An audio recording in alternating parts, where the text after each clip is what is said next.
All right, guys. So for our first segment today, we're going to talk about a very interesting topic, and it's a topic that you don't see a lot in the NFL because these are all professional athletes, grown men, mature men. But we have some Twitter beef going on. We have some very interesting things cooking up in the oven right now. So for those of you who don't know, JuJu Smith-Schuster, who was held on one of the final plays of the Super Bowl, which resulted in the Chiefs getting the first down, they killed the rest of the clock. They kicked the field goal. They won the game. He was held on that play. Tweeted, and I'm gonna probably put it behind me.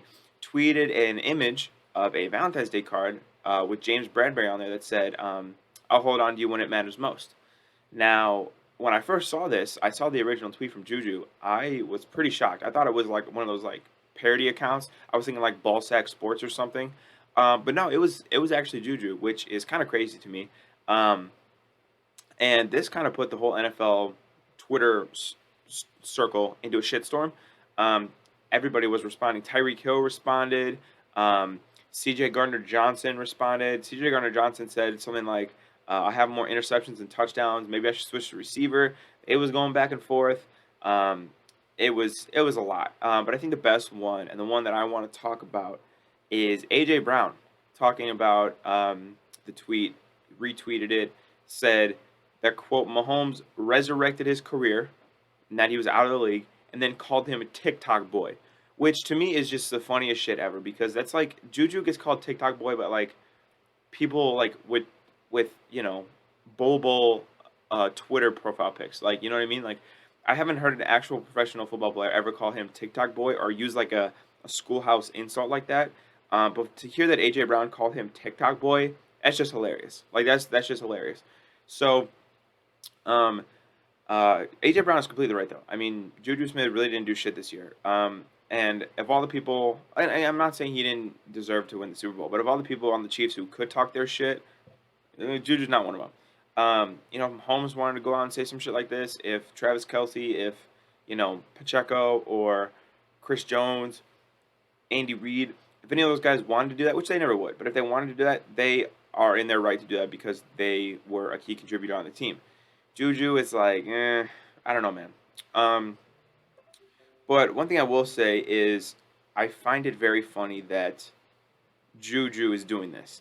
I find it very funny that he feels the need to talk more shit because that was his whole thing is that Juju, especially when he was back in Pittsburgh, was his immaturity, right? I mean, he's posting TikToks, he's dancing on people's logos.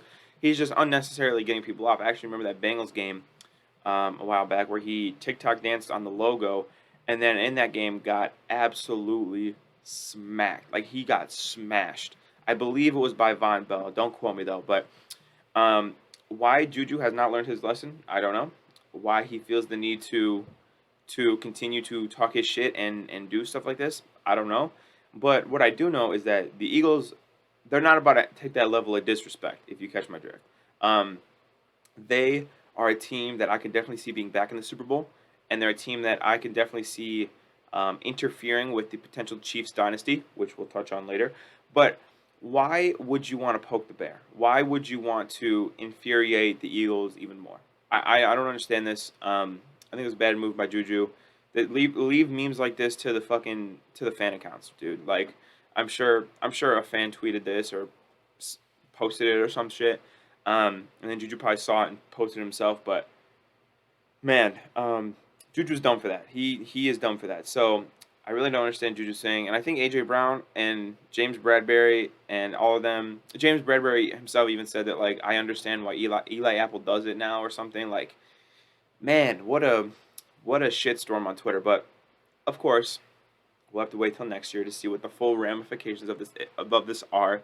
I would love, personally, as a fan of the NFL, if next year's Super Bowl was Chiefs Eagles, Eagles win, and that's like the fucking edge that they needed. Because again, you beat them by 3 points. I mean, you didn't clean their clocks. You beat them by 3 points. So I would very much like to see them go back in the Super Bowl, and then the Eagles come out on top because of this. But anyway, that's enough of Juju. He's got TikToks to make, and we got more of the podcast to talk about. So we're going to go ahead and wrap up this segment right here.